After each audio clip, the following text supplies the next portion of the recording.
واقعی کربلا میں رسول پاک صلی اللہ علیہ وسلم کے نواسے اور ان کی اولاد کو کیسے مظلومانہ شہید کیا گیا، اس بات سے تو ہم سبھی لوگ واقف ہیں، کیونکہ ہم بچپن سے ہی حالات و واقعات سن کر بڑے ہوئے۔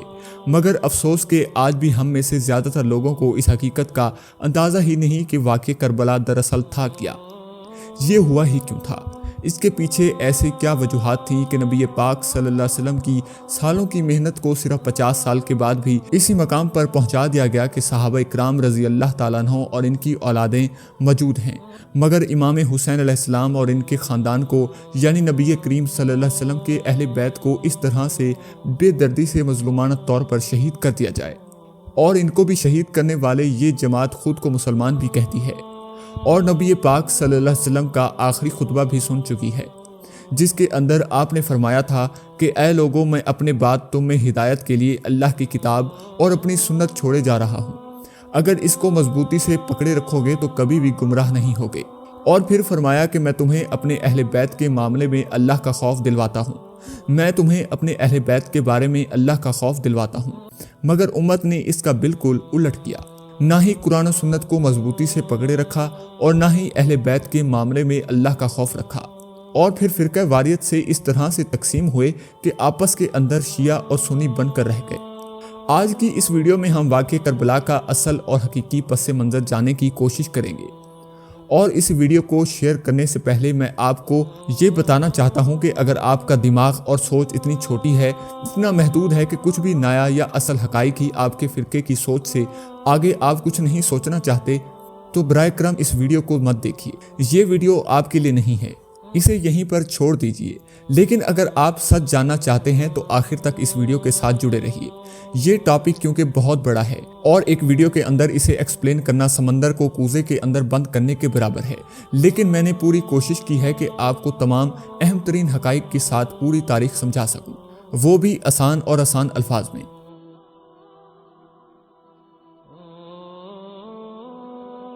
حضرت ابراہیم علیہ السلام نے اللہ کے حکم پر اپنی بیوی حضرت ہاجرہ اور اپنے بیٹے اسماعیل علیہ السلام کو مکہ کے ویران پہاڑوں کے اندر اللہ کے بھروسے پر چھوڑ دیا۔ پیاس کی شدت سے اسماعیل علیہ السلام نے جب پانی مانگا تو حضرت ہاجرہ بے چین ہو کر صفا و مروہ پہاڑیوں کے چکر لگاتی رہیں، اور اسماعیل علیہ السلام زمین پر اپنی ایڑیوں کو رگڑتے رہے، جس سے زمزم کا چشمہ جاری ہوتا ہے۔ یہ دونوں ماں بیٹا اسی پانی کے چشمے کے پاس پڑاؤ ڈال کر یہاں پر رہنے لگتے ہیں۔ کچھ ہی وقت کے بعد یہاں سے کچھ قافلے والوں کا گزر ہوتا ہے اور وہ یہاں پر صحرا کے اندر خشک پہاڑوں کے درمیان ایک پانی کا چشمہ دیکھ کر یہاں پر آباد ہو جاتے ہیں۔ یوں آہستہ آہستہ مکہ شہر آباد ہونے لگتا ہے، جس کے اندر حضرت اسماعیل علیہ السلام کی اولاد کے علاوہ کئی اور مہاجر بھی شامل تھے۔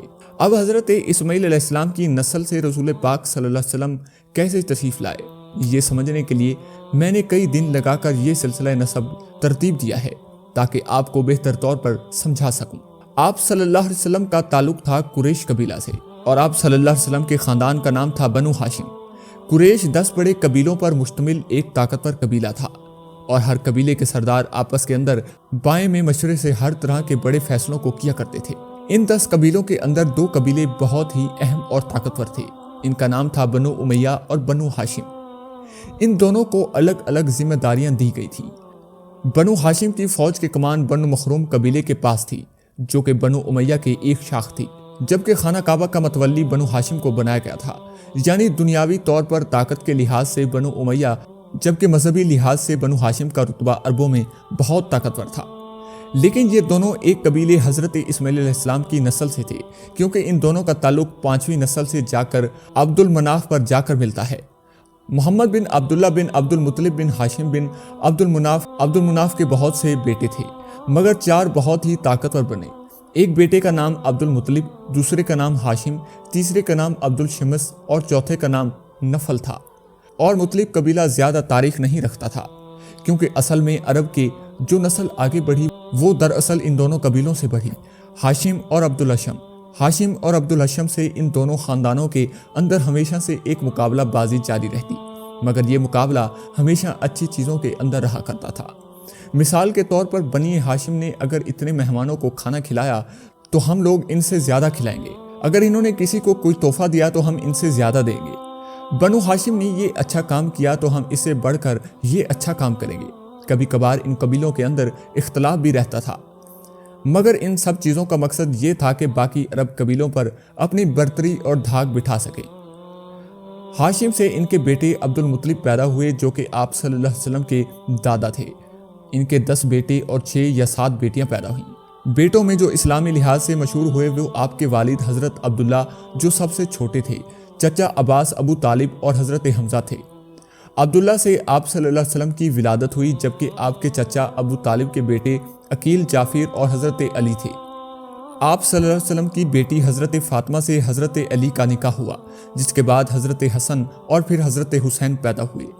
हज़रत अली ने हज़रत फ़ातिमा के इंतकाल के बाद और भी कई शादियां की, जिनके अंदर और भी बच्चे पैदा हुए।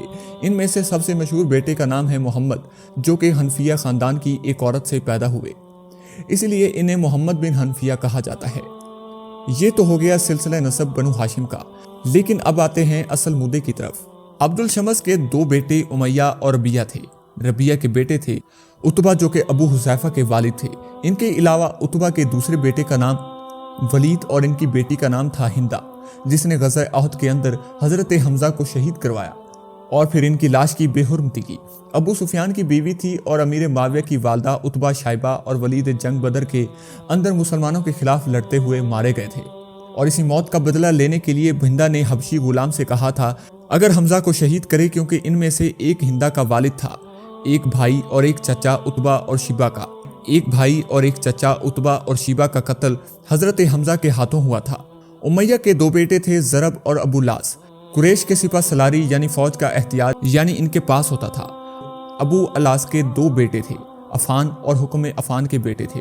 हज़रत उस्मान रज़ी अल्लाह ताला अन्हु, जो कि तीसरे खलीफा थे, और इनके बेटे थे अब्दुल्ला, जो कि रसूल पाक सल्लल्लाहु अलैहि वसल्लम की बेटी रुकैया से पैदा हुए, मगर बचपन में इंतकाल कर गए। जबकि हकम का बेटा था मरवान, जिसके 3 बेटे अब्दुल मालिक, अब्दुल अजीज़ और मोहम्मद पैदा हुए। हुकूमत इसके बाद अब्दुल मालिक के बेटे और फिर सलमान के पास गई, और सलमान ने ऐलान कर रखा था कि मेरे बाद हुकूमत मेरे बेटों में नहीं बल्कि मेरे कज़न उमर बिन अब्दुल अजीज़ के पास जाएगी, और इसके बाद मेरे भाई यजीद और फिर हशाम के पास। नाज़रीन, ये वो यजीद नहीं है जो कि आप समझ रहे हैं, इसे ज़रा आगे जाकर समझते हैं। अब आते हैं ज़रब की तरफ, जिसके बेटे पैदा हुए सहर यानी अबू सुफियान, और अबू सुफियान और हिंदा से इनके बेटे पैदा हुए यजीद माफिया और बेटी उम्मे हबीबा। ये बेटा माविया वही था जिसका बेटा यजीद आगे जाकर हज़रत इमाम हुसैन अलैहिस्सलाम और आपके ख़ानदान को करबला में शहीद करता है। नाज़रीन, अब आपको समझाता हूँ कि इस पूरे ख़ानदान हिस्से को समझाने का आपको मकसद क्या था। बनु हाशिम और बनु उमैया के अंदर शुरू से एक दूसरे को नीचा दिखाने और पूरी अरब पर हुक्मरानी की दौड़ लगी रहती थी। जब नबी अकरम सल्लल्लाहु अलैहि वसल्लम तशरीफ़ लाए और ऐलान नबूवत किया, और आप सल्लल्लाहु अलैहि वसल्लम क्योंकि बनी हाशिम ख़ानदान से थे और बनी उमैया क्योंकि इस ख़ानदानी अख्तियात को कि वो जिसको बचाए या जिस कबीले को बचाए, इसके अंदर अपना रसूल पैदा करके इसकी इज़्ज़त को बढ़ा दे। बनु उमैया सिवाय हसद और बुग़्ज़ के कुछ भी ना कर सके, और यही बुग़्ज़ इनकी आला औलाद के अंदर आगे मुंतकिल होता रहा, जो कि आखिरकार वाक़े करबला तक जा पहुँचा। और आखिर में खिलाफत के निज़ाम को बनु उमैया ने तबाह करके इसे बादशाहत के निज़ाम के अंदर बदल कर अपनी हसद की आग को ठंडा किया। नाज़रीन, पूरी बनु उमैया की तारीख़ के अंदर सिर्फ 3 लोग ऐसे गुजरे जिन्होंने आप सल्लल्लाहु अलैहि वसल्लम की शरीयत पर अमल किया, मुसलमान उम्मत को एक करके बनु उमैया ख़ानदान के जुल्म से इन्हें बचाया। एक है हज़रत उस्मान बिन अफ़ान रज़ी अल्लाह ताला अन्हु, जो कि आप सल्लल्लाहु अलैहि वसल्लम के दामाद हैं, और आप सल्लल्लाहु अलैहि वसल्लम ने इन्हें अपनी 2 बेटियां निकाह के अंदर दी। मुसलमानों के तीसरे खलीफा भी हैं। दूसरे उमर बिन अब्दुल अजीज़, इनका सिलसिला नसब आप देख लें, और यजीद का बेटा माविया, जिसने ये जुल्म बादशाहत अपने बाप से लेने से इनकार कर दिया। बाकी जितने भी लोग गुजरे हैं, इन्होंने सिर्फ रसूल पाक सल्लल्लाहु अलैहि वसल्लम के ख़ानदान और अहले बैत से इनका बदला इस्लाम की तालीमात को तबाह करने के लिए फ़तह मक्का तक रसूल पाक सल्लल्लाहु अलैहि वसल्लम के साथ जितने भी लोग थे वो सारे के सारे तकरीबन बनु हाशिम से थे। ये फिर मदीना के इंसार फ़तह मक्का तक जितने भी आप सल्लल्लाहु अलैहि वसल्लम की जंगें हुई वो बनु उमैया ख़ानदान से थी, जो कि मक्का में आबाद था। ये वो लोग फ़तह मक्का पर माफ़िया मांग कर मुसलमान हुए थे, जिन्हें तलका कहते हैं।